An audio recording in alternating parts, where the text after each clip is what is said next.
Welcome back to CE Solutions. This is Volume 2 of Pain Management in Pediatrics. My name is Caleb Frady. I'm a full-time EMS educator and a part-time paramedic here in North Carolina. At the end of this session, the participant will be able to identify the prevalence of pediatric pain management and examine barriers to effective pain management, describe pharmacological pain management in pediatric patients, summarize ongoing monitoring and management of pediatric pain, and lastly, illustrate advanced pediatric pain management and assessment through simulated case study. Before we can learn more about how to assess and manage pediatric patients in pain, it's important that we take a moment to understand the prevalence of pediatric patients in discomfort. In the United States, about 5 to 10% of 911 transports represent pediatric encounters. And we can see right off the bat with this that pediatric patients make up a relatively small portion of our total call volume. But an important distinction, however, is that 20% of those encounters are pediatric patients who are experiencing moderate to severe pain. So while a pediatric encounter may be less frequent, there's a high likelihood that our pediatric patients in the field are experiencing at least some level of painful discomfort. Next, we can look at a large systematic review from Sao et al. In 2024, where they reviewed 270,000 EMS records. And what they found was in that children under the age of 15 with obviously painful injuries, such as a fracture, burns, and penetrating injuries, 19.7% were ultimately treated with pain medication. In the same study, they noted that only 6.4% of children under the age of 3 with similar complaints and injuries received pain medication. And this is a concerning trend from this study because our youngest and most vulnerable patients, according to Sao et al., are not receiving the pain management that they deserve. And this really sets up the rest of our discussion and our lesson on how important it is for us to be able to recognize a pediatric patient in pain and treat accordingly. Access to pain management is a fundamental human right, and as pre-hospital providers, it is our duty and responsibility to assess and treat patients who are in pain in the field when we encounter them. And looking back at Sao et al.'s study from 2024, we can see that as pre-hospital providers, there is a gap in the percentages of pediatric patients that receive analgesia. We can also see that access to pain management is not equal across all patient populations. In 2022, a research study highlighted that there's concerning disparities related to both age and race in the pre-hospital pain treatment. Now, we also start to see that access to pain management is not equal across all patient populations. Donfirio, Odman, and Finney report that in pediatric patients under the age of 15 experiencing pain, only 8.7% of Black patients received pain management compared to 22.4% of white patients. So this isn't necessarily a small gap, but this is a significant difference in pre-hospital delivery of pain management. And this reinforces why education such as this is so important, that it's not just about knowing how to treat a pediatric patient in pain, but it's recognizing factors that can influence whether or not we treat pain, understanding our own implicit biases, provider perceptions, communication barriers, and system-level challenges that can compound these disparities. And as providers, it's our role to be unbiased and to assess every patient every single time. And when a patient is experiencing pain, it is our duty to provide pain treatment. As paramedics, we have a responsibility to recognize pain, assess pain appropriately, and treat it effectively, especially in our vulnerable pediatric patients. And so through understanding these barriers to pain management and factors that may influence our decision making, such as our own implicit biases, we can be better providers and advocate for our patients. This really brings us into our discussion on the barriers to pediatric pain management in pediatrics. And Whitley et al. In 2021 identified two major barriers that contribute to our lack of pain management in pediatrics. They note a lack of experience in caring for pediatric patients and a concern about punitive punishment for making an analgesic error. And the second point is a very real concern, because when a provider feels like they're going to be punished when they make a mistake, then they're less likely to treat pain altogether. And we know from our previous discussion that the percentages of pediatric patients that receive pain management is relatively low when you look at the total amount of patients that we encounter who are in pain. There are some other additional barriers that it's important for us to discuss. One is the inability to assess pain. In pediatric patients, and especially younger children, they may not be able to clearly communicate what they're feeling, and that uncertainty can make providers hesitant to administer analgesia. And as we learned in Volume 1, a good assessment and recognition of pediatric pain is the first step in managing their level of discomfort. Next, we have hemodynamic instability. And this really means that when a provider deems that a pediatric patient is unstable, we may withhold pain management out of concern that it could worsen the patient's condition. And this highlights the importance of resuscitating first and still providing pain management when it's indicated.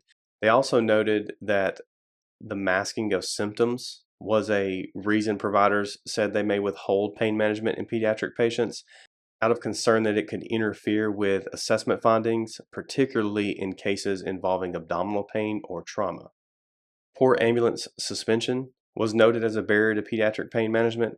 And while I understand that trying to obtain an IV and draw medication up in the back of a moving ambulance can be difficult, it is our job as providers to be efficient with these skills.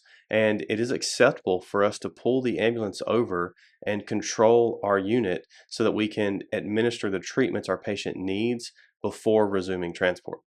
Access to opiates was a concern noted in their study, and this is really going to depend on the system, the availability of medications, storage concerns, and even provider comfort with administering this medication. So there's a lot of variables that go into access of opioids other than just having them or not having them.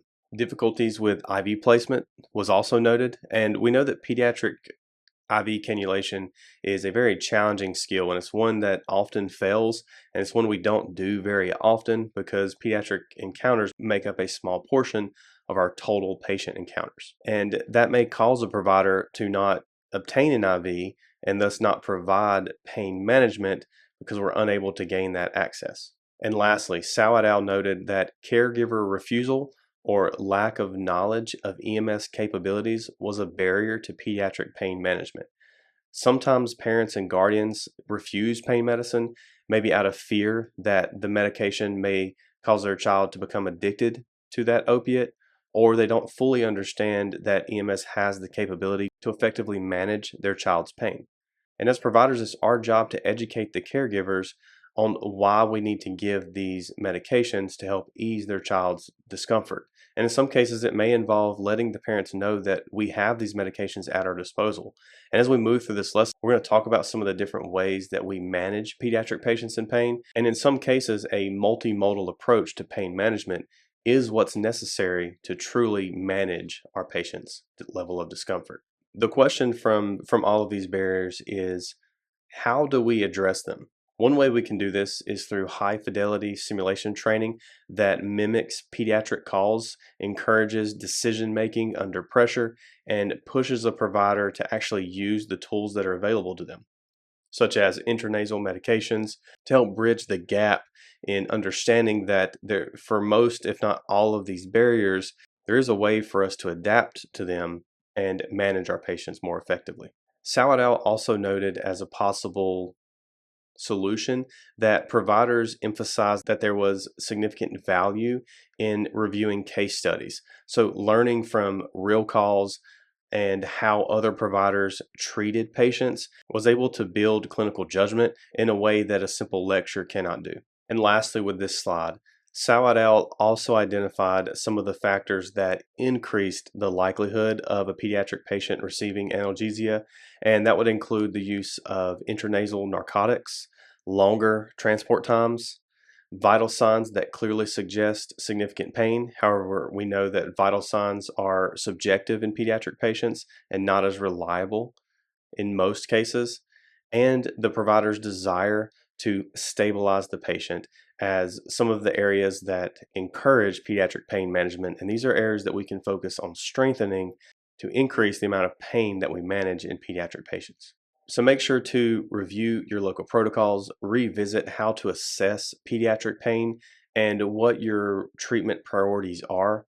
And more importantly, start advocating for and incorporating pediatric pain management into our high fidelity simulation trainings. I want to take a minute and circle back to opioids masking symptoms, especially in pediatric patients in pain. I know that at least my time in pre-hospital medicine and in education, this hasn't been something that we have taught, but it did still show up in some of the recent studies surrounding the barriers to pediatric pain management, so I want to address it. In 2019, a research study found that there's no significant difference in the correct or incorrect diagnosis of acute abdominal pain when opioid analgesia was used.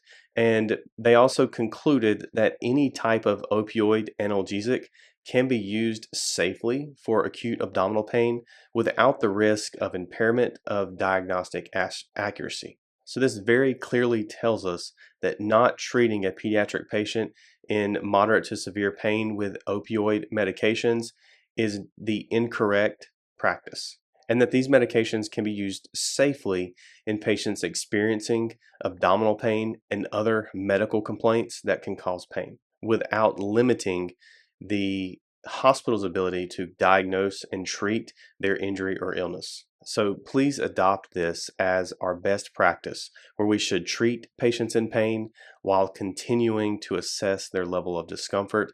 And in that case, we're providing the best, highest quality patient care that we can.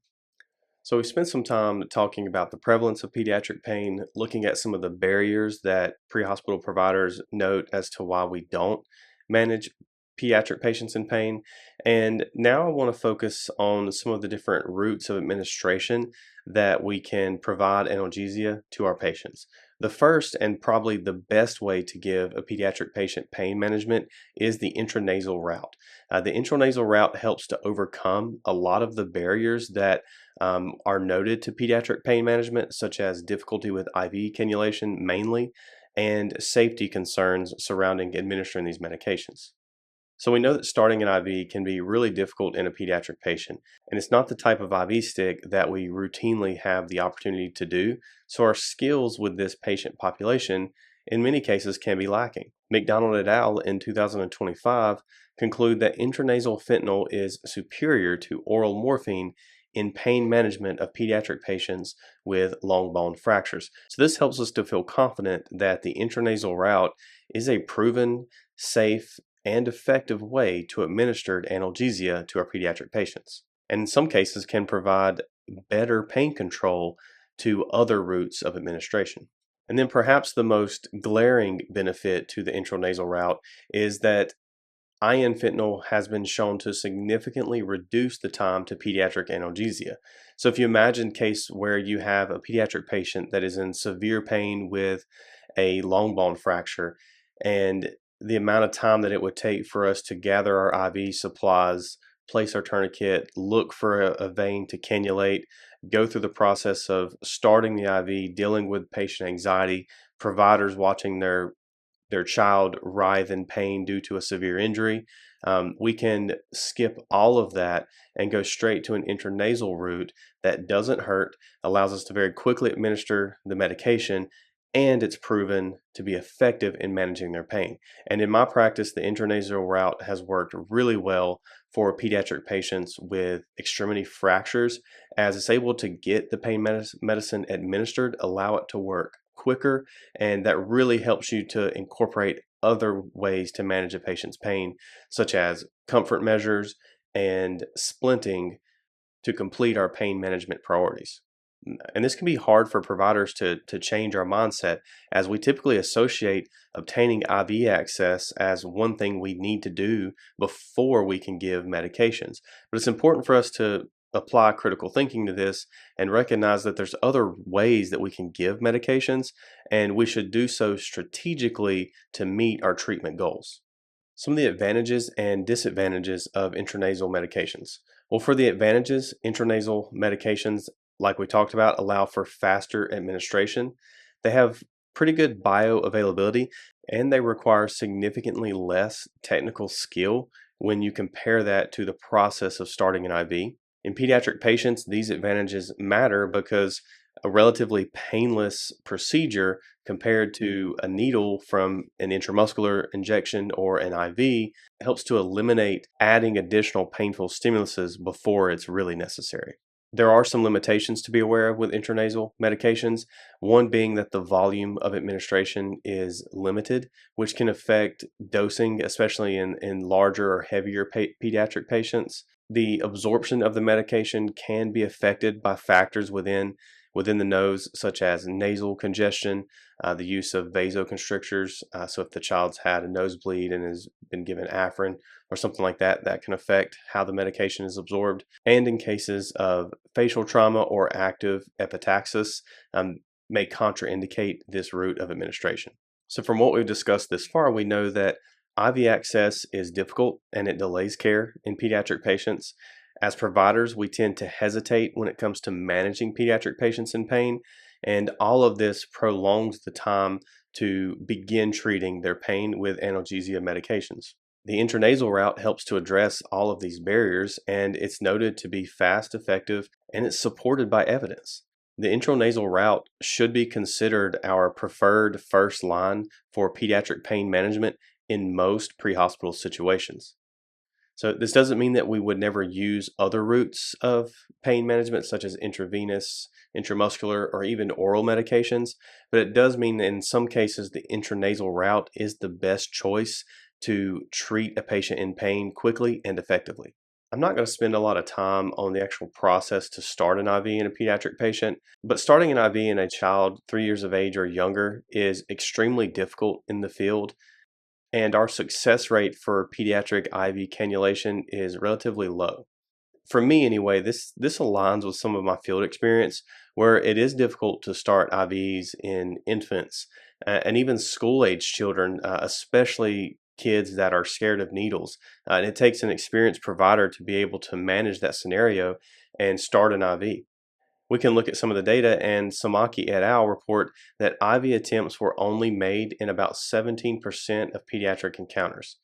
Of those attempts, just 1% were in patients less than 1 year of age, while 75% occurred in adolescents who have more adult-like anatomy. So the amount of IV sticks that we're obtaining in the field as pre-hospital providers in infants, toddlers, preschoolers, and school-age children is very, very few attempts. This tells me that as providers, we're avoiding IV access in younger children, and in many cases, that's because we simply don't have the justification to start an IV unless the patient is in pain, and that we're more likely to start an IV in an older pediatric patient because we feel more comfortable with that skill. So we should choose the most appropriate route of administration when deciding how to treat a pediatric patient in pain. But it is unacceptable for us to say that we're not going to manage a pediatric patient in pain because we are unable to get an IV. So please make sure that you review and follow your local protocols on the different routes of administration you have for pediatric analgesia. Nitrous oxide, often referred to as laughing gas, has been shown to be safe and effective in treating acute pain. A major advantage to nitrous oxide is that it has minimal impact on a patient's respiratory drive and hemodynamics, making it a relatively safe option for pediatric pain management. Nitrous oxide is unique in that it provides multiple effects at once with analgesic, anxiolytic, and anesthetic properties. So it means that it's able to help a patient's pain, reduce anxiety, and this is especially useful in pediatric patients. You can see it used for things like fractures, dislocations, burns, or even to help facilitate painful procedures such as IV cannulation. The mechanism of action of nitrous oxide's analgesic effects are thought to come from stimulating the release of endogenous opioids that act on the mu receptors, producing pain relief that is similar to that of morphine. Its anxiolytic effects are similar to that of benzodiazepines through their actions on the GABA A receptor. And while Nitrous oxide does have anesthetic properties. They're considered relatively weak and involve both GABA A and NMDA receptor activities. For pre-hospital providers, a major advantage to nitrous oxide is how quickly it works. Because nitrous oxide is inhaled and absorbed through the alveoli, it has a very rapid onset. The effects of this medication only last as long as the patient is inhaling it, and once the medication is removed, recovery is very quick back to baseline. So if we do have a patient that starts to experience negative side effects from this medication, simply stopping the medication and removing it can help clear up those side effects. Common side effects of nitrous oxide would include nausea, vomiting, dizziness, and a sense of euphoria. And these side effects are generally mild, but it is something that we would monitor closely when administering this medication. And because this is a self administered medication, the patient has to have an intact mental status and be able to hold or tolerate the medication's mask. And this can make it very difficult to give this drug in very young children who are unable to hold the mask or have a lot of fear and anxiety from the device itself if it's too intimidating. So it may not be useful for all pediatric patients, but it does have a group that it is very useful in. Nitrous oxide should be avoided in conditions involving air trapping or expansion. This would include a suspected pneumothorax, decompression, illness, certain types of head injuries where it may increase intracranial pressure, and it's also avoided in undifferentiated abdominal pain. And the reason it's avoided in these cases is because nitrous oxide can diffuse into gas-filled spaces and increase the pressure within those spaces, and that increases the risk of ischemia or perforation. So when nitrous oxide is inhaled through the alveoli, it follows gas laws from high concentrations to low concentrations, and that's how the medication gets into the blood and is distributed throughout the tissues. But it enters faster than nitrogen can leave the tissue, and that results in increased volume and pressure within closed gas-filled spaces. Nitrous oxide also potentiates other central nervous system depressants. So this would include opioids and benzodiazepines.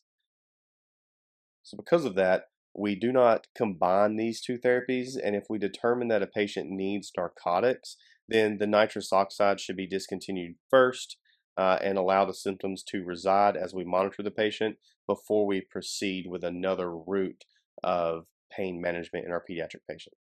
Nitrous oxide is a good pain management option in pediatric patients when we're looking for something that has a rapid onset, a short duration, and minimal effects on a patient's respiratory system and hemodynamics. But it's not for every patient, as the patient does have to be able to tolerate holding or having the mask for the medication placed on them. Next, I want to spend a couple minutes talking about how we would administer this medication. In many EMS uses, nitrous oxide comes in a 50-50 concentration, where it's 50% nitrous oxide and 50% oxygen. And when it's administered, the patient's getting both of these gases, where the nitrous oxide is producing the analgesia, where the nitrous oxide is producing the analgesia, and the patient is receiving an adequate concentration of oxygen. This balance helps to prevent a hypoxic gas mixture from being delivered to the patient. So nitrous oxide on its own can create hypoxia. The delivery system of the medication, like the example you're looking at on the screen here, has some built-in safety mechanisms. So if the oxygen supply becomes depleted or malfunctions, then the nitrous oxide automatically shuts off. And that's what prevents the patient from receiving a hypoxic gas mixture. Next, many of these systems are designed to increase oxygen delivery if the patient begins to breathe shallow as a result of the medication, and that helps to maintain adequate oxygenation. This medication is typically delivered through a handheld demand valve system, so that means that the valve only opens when the patient generates an inspiratory effort. So as the patient places it up to their mouth and takes a breath, then they begin to receive the medication during that inspiratory cycle. This helps to limit over sedation and prevent the patient from becoming too drowsy as if they do, then they'll simply stop inhaling the medication and the effects will wear off. So it's really truly a self-administered medication, which is why it can work well for some of our older pediatric patients who are able to follow those instructions. Nitrous oxide is a pretty dense gas, and that means that it's going to accumulate in enclosed spaces, such as the back of an ambulance.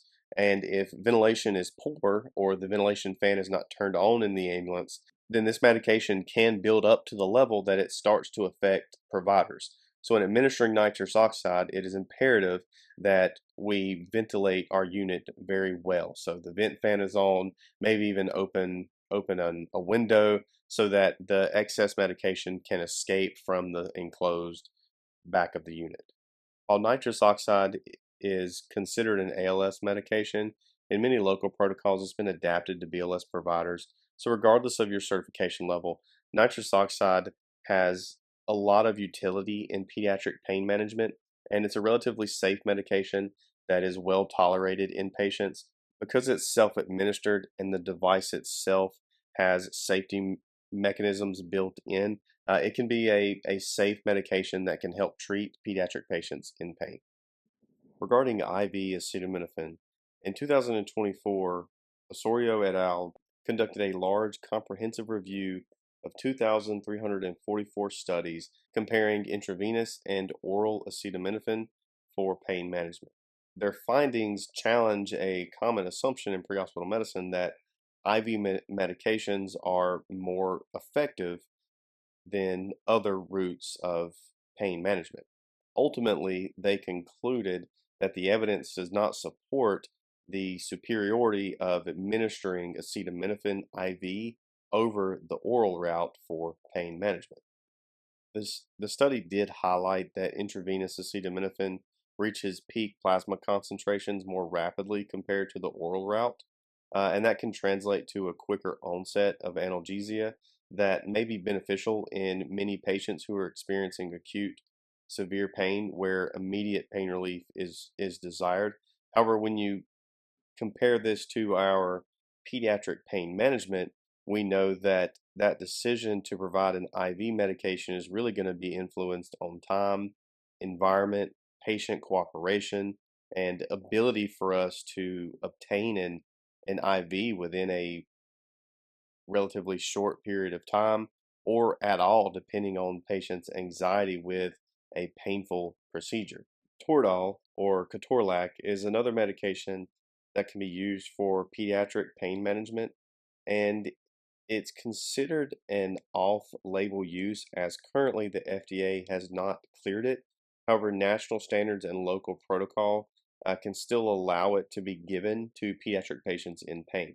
It is important that it's not recommended to be used in patients under the age of 2. Ketorolac is indicated for the acute management of moderate to severe pain, and it works well for musculoskeletal pains, sickle cell crisis, and migraines, as well as an option other than opioids. And in some cases, a parent or caregiver may not want opioids administered to their child. And this is a way for us to still treat pain without using opioids, or a way for us to treat pain in conjunction with opioids and really provide a holistic pain management approach.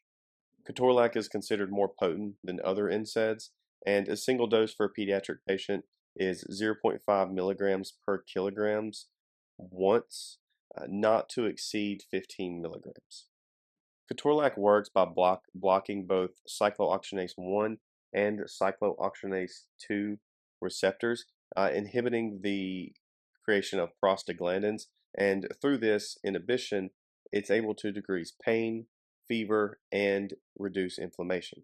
Because of its mechanism of action, in inhibiting both cyclooxygenase 1 and 2 pathways, we would avoid this medication in patients with an increased risk of bleeding or GI complaints, as ketorolac does have antiplatelet effects that can increase bleeding, as well as this medication being associated with peptic ulcers.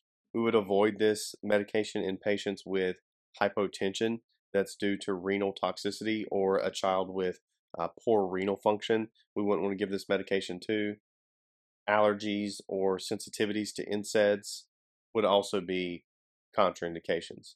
And it's important that when administering Toradol and any pre-hospital medication, that we pay attention to the concentration of the medicine that we have before administering. It's very easy for us to get in a routine if our agency has carried 15 milligram vials as long as we can remember, but then there becomes a medication shortage and suddenly we're stocking 30 milligrams per milliliter vial. So you can see that if we don't pay attention to what the vial is and how much medication is in there, we can inadvertently overdose our pediatric patients. So we want to be very precise and look at our vial of medication before administering this medication.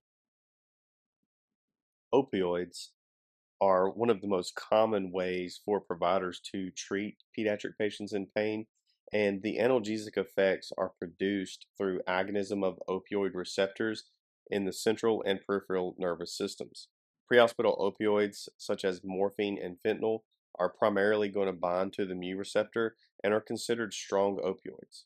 Some of our pediatric considerations are that opioids can lead to nausea, vomiting, altered mental status or altered mood, hypotension, and respiratory depression. So we should be prepared to monitor and address the symptoms that may arise after administration.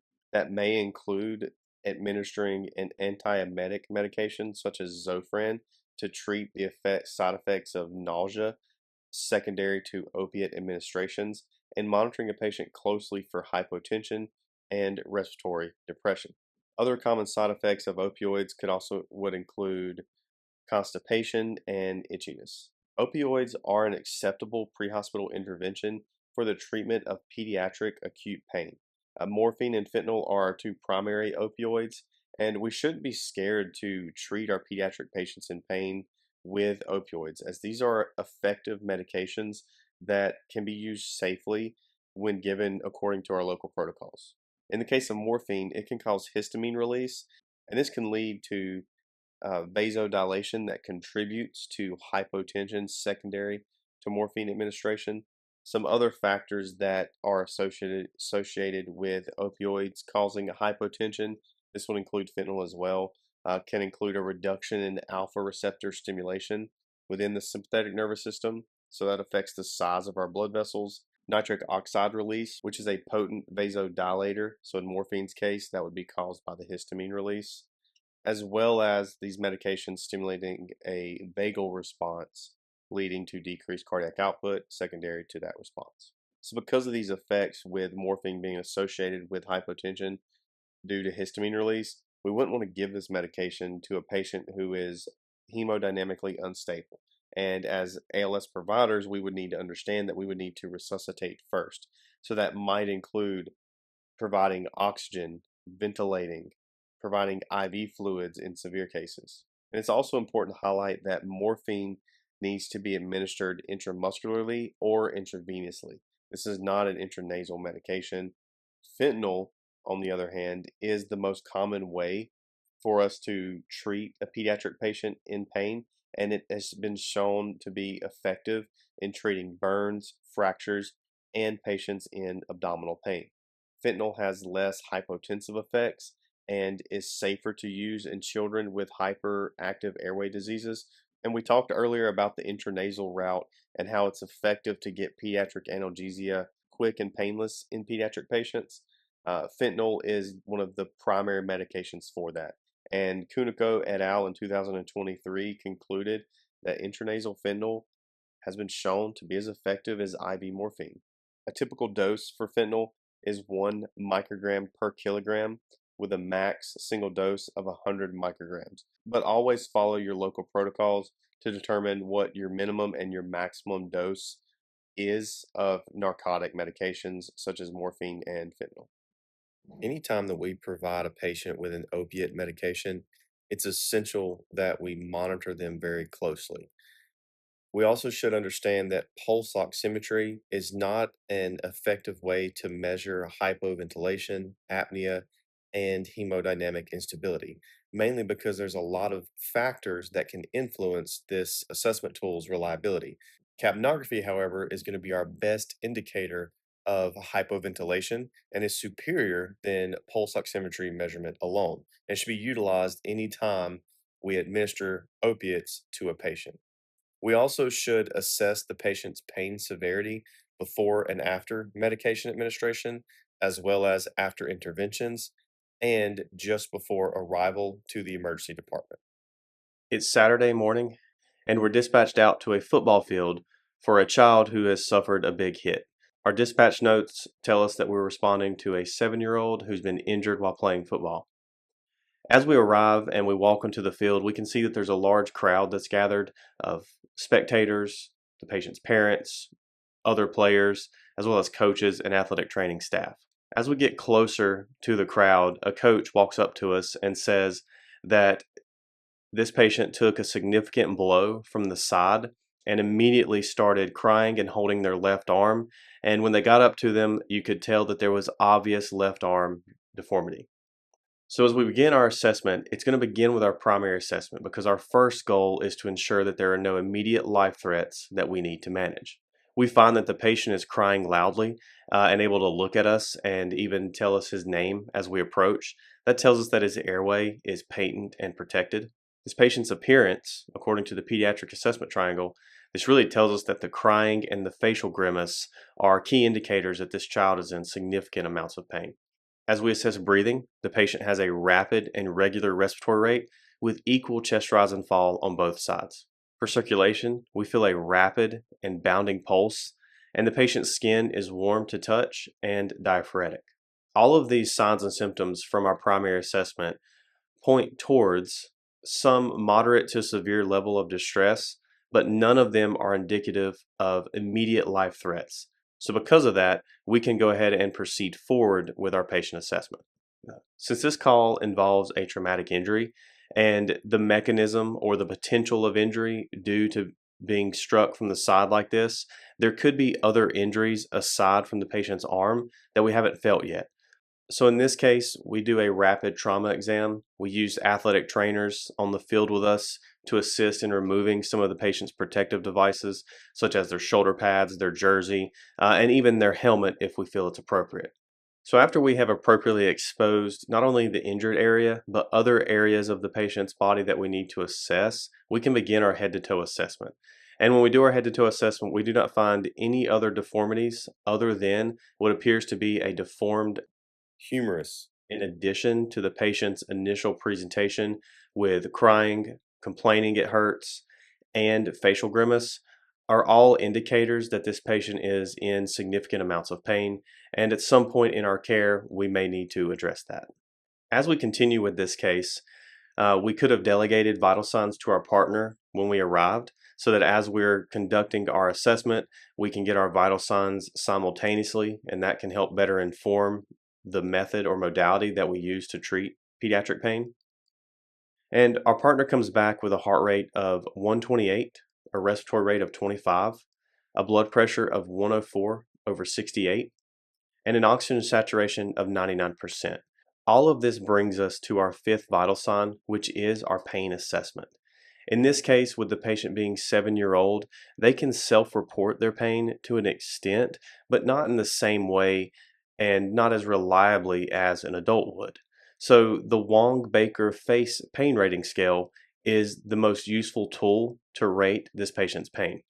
When using this tool, it's important that providers don't simply look at the patient's facial grimace and then manually assign a number themselves.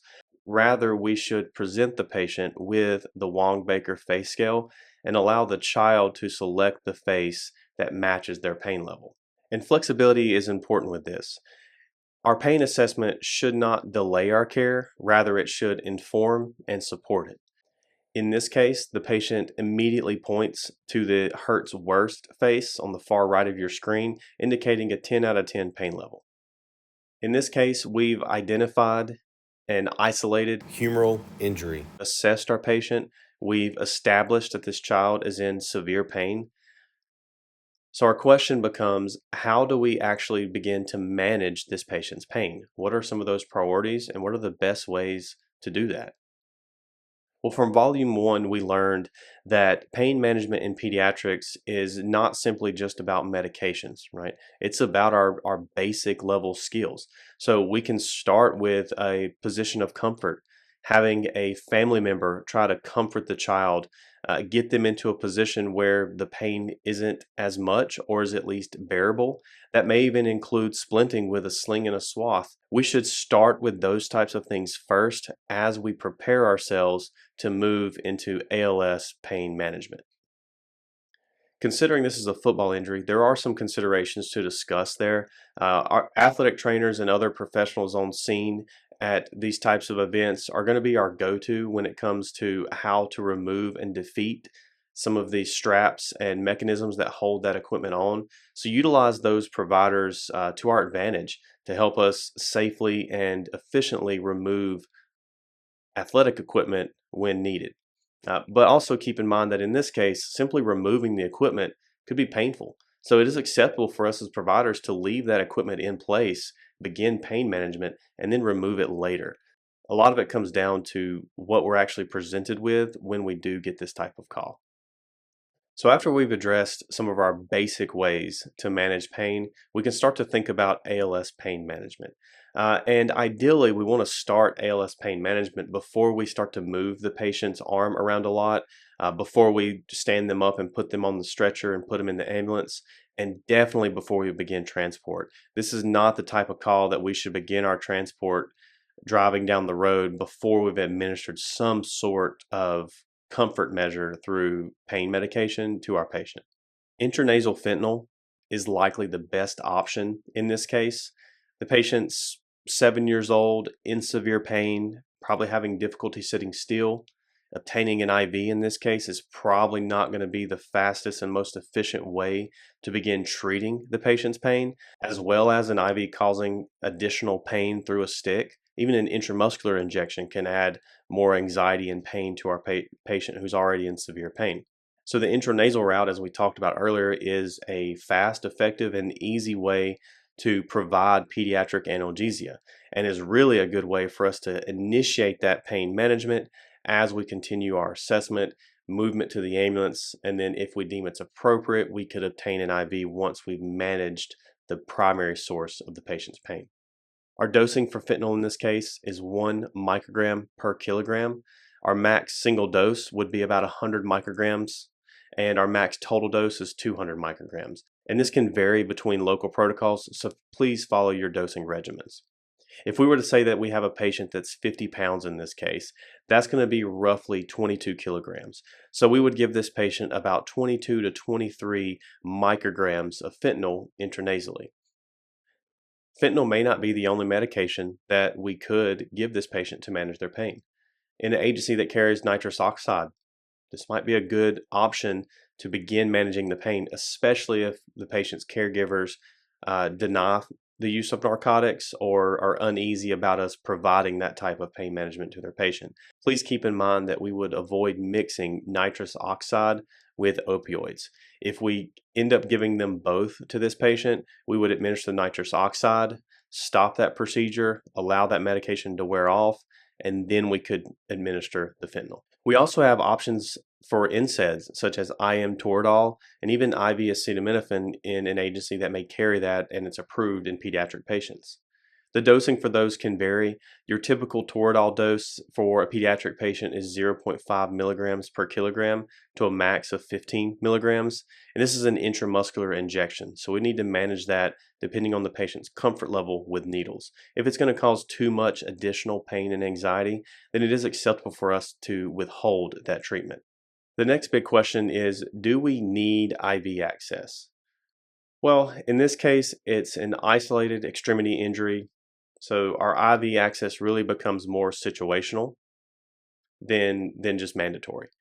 So if we start with IM fentanyl and we achieve good results in pain management, and that's able to manage the patient's pain effectively, and maybe we proceed forward with intranasal administration a second time to manage the patient's pain. Because we've given a narcotic in this case, we do need to do some close monitoring. This would include obtaining an EKG, monitoring the heart rate, The patient's respiratory rate and mental status vary closely, as we know that narcotics can depress a patient's respiratory drive. Fentanyl is not as associated with hypotension as morphine is, but we should still monitor the patient's blood pressure closely and be prepared to intervene if hypotension occurs. This could be an indication for us to start an IV and provide the patient with a fluid challenge to help offset the hypotension caused by fentanyl or other narcotics. And the most important monitoring tool is end-tidal CO2 or capnography, as this provides us with real-time breath-to-breath monitoring of our pediatric patient. And our last question, how often will we reassess pain? Well, pain management is an ongoing intervention and is not a one-time treat and done. And it really depends on how long our transport is and how significant the patient's pain level is. In this case, we would reassess pain every 5 to 10 minutes at the same intervals that we assess our vital signs. And when we reassess our pain, if the patient is still uncomfortable and their pain is increasing once again, then we could redose fentanyl or begin to look at other ways to manage pain. But it's important here that our goal is not to eliminate pain entirely. Our pre-hospital goal with pediatric pain management is to make the patient more comfortable and allow our call to be more manageable so that we can safely transport our patient. And anytime we have a pediatric patient in pain, don't overlook some of the simple comfort measures, such as their favorite game, favorite toy, or a video they like, even something as simple as a pillow to help support the extremity that's injured, in this case the arm, can truly help limit the amount of pain or discomfort the patient's feeling. So to conclude this case, we were able to manage this patient with 2 doses of IN fentanyl en route to the hospital with about a 20-minute transport. Keep the patient comfortable with a sling and a swath and a pillow to support their arm, as well as a caregiver in the back to help console and calm some of the patient's anxiety in dealing with this injury. And ultimately, it was a good outlook and it was an effective pre-hospital way to manage pain. I have one more case study for us to look at before we conclude our lesson on pediatric pain management. In this case, we're dispatched out to a pediatric patient with a complaint of abdominal pain. In this case, the patient is about 1.5 years old. And when we arrive, the mother reports a very specific history for this patient's pain. She reports sudden episodes of intense crying while the child will pull their knees up to their chest, almost in like the fetal position, and that these episodes last for about 5 to 10 minutes before the child becomes calm in between them. The mother also reports that the patient has been vomiting, to which we respond with, "What does the vomiting look like?" And she says that it's been bilious in nature. That's a red flag for us because that could indicate some sort of intestinal obstruction in an infant patient. The mother also describes behavioral changes where her child has been more lethargic and their skin color has looked more pale than it normally does. So we can see that this case is appearing to be more than just a simple stomach bug with vomiting and diarrhea that absolves on its own. And our patient is presenting with symptoms that are indicative of episodes of severe pain. As we move into a physical assessment, we can note a distended abdomen with guarding. Our vital signs reveal a heart rate of 158, a respiratory rate of 30, an SpO2 of 99%, a temperature of 99.2, and a cap refill in less than 2 seconds. Now, I didn't spend a lot of time talking about the primary assessment in this patient, but a patient of this age, we would use our pediatric assessment triangle to really inform the majority of our primary assessment before we ever need to touch the patient. And that pediatric assessment triangle can be further strengthened through questions to mother about the child's normal activity level and what's different about today. So in this case, some of the things that are concerning are the elevated heart rate, the patient's respiratory rate, as well as their skin color changes and mental status changes. And while the patient's perfusion status still looks okay, it's concerning because there's clearly some sort of abdominal emergency occurring that is not only causing severe pain, but has the potential to cause a critical illness and even death. Our treatment priorities initially are going to be to provide oxygen as needed based on our patient's presentation. And when we put all the patient's symptoms together that was reported, this is highly concerning for intussusception, which is a condition where one part of the bowel telescopes into another causing an intestinal obstruction. That can be very painful. Given this patient's age, the question then becomes, what pain assessment scale do we use to manage our patient's pain?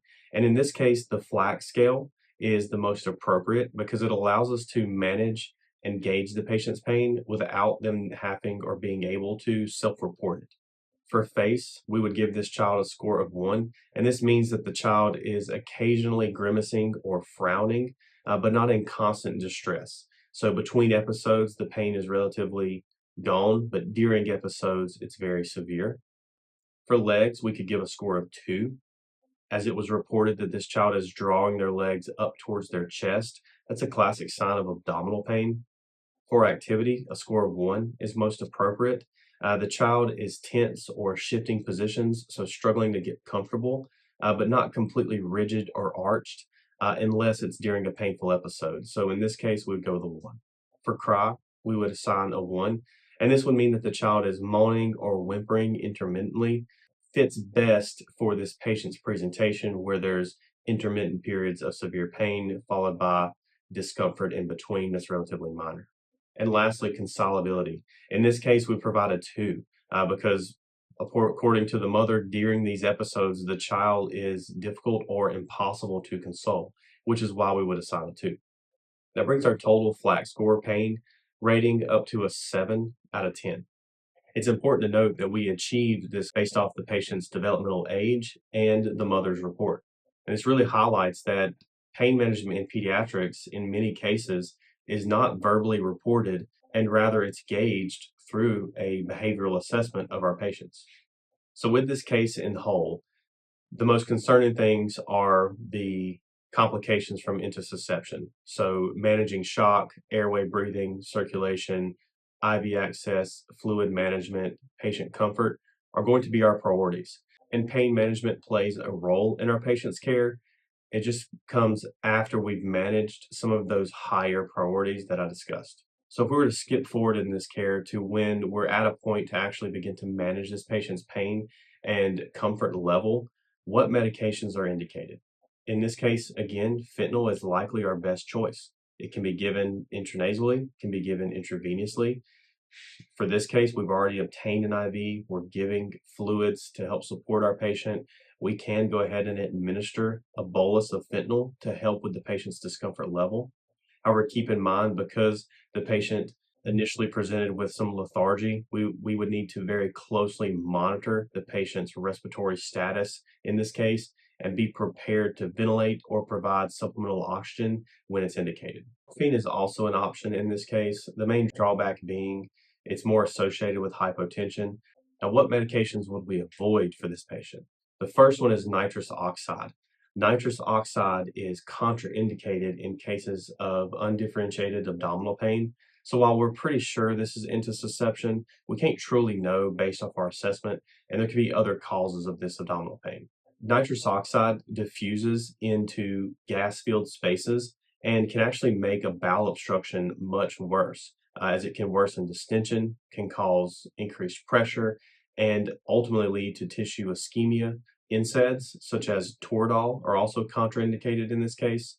They're contraindicated because they come with an additional effect of platelet inhibition, and that increases the bleeding risk for this patient when they do need to undergo surgery to correct the intussusception. So for that reason, NSAIDs are not indicated for this case study. Acetaminophen, depending on local protocols, may be indicated for pain in this case, as acetaminophen works within the central nervous system and doesn't have the same effects on the tissues and specifically the platelets that NSAIDs have. So as you can see, there's more than one way that we can manage pediatric pain, and in many cases, it's a multimodal approach with BLS maneuvers working our way and facilitating us into advanced life support treatment modalities of pediatric pain. And in this case here, we performed an assessment. We resuscitated first with IV and fluids and transport, and then we began to look at pediatric pain management. Compare that to the first case, where the best practice was to initiate pain management to facilitate movement to the ambulance. And my takeaway for you all is that it's our duty to treat pediatric patients in pain. We should treat pain early and when it's appropriate, and not delay pain management to complete a perfect assessment or obtain a perfect pain rating from our patient. We should start with the least invasive ways to manage pain first, and that includes the most effective route of administration, and always consider the patient's underlying pathophysiology before initiating pain management. By doing this, we can avoid providing a medication to a patient that can actually complicate their injury or insult. And lastly, after we've provided pain management, this is an ongoing process to continue monitoring the patient's pain, monitoring the medication's effectiveness, and being able to adjust courses when necessary. Thank you for watching Pediatric Pain Management Volume 2. We'll see you next time.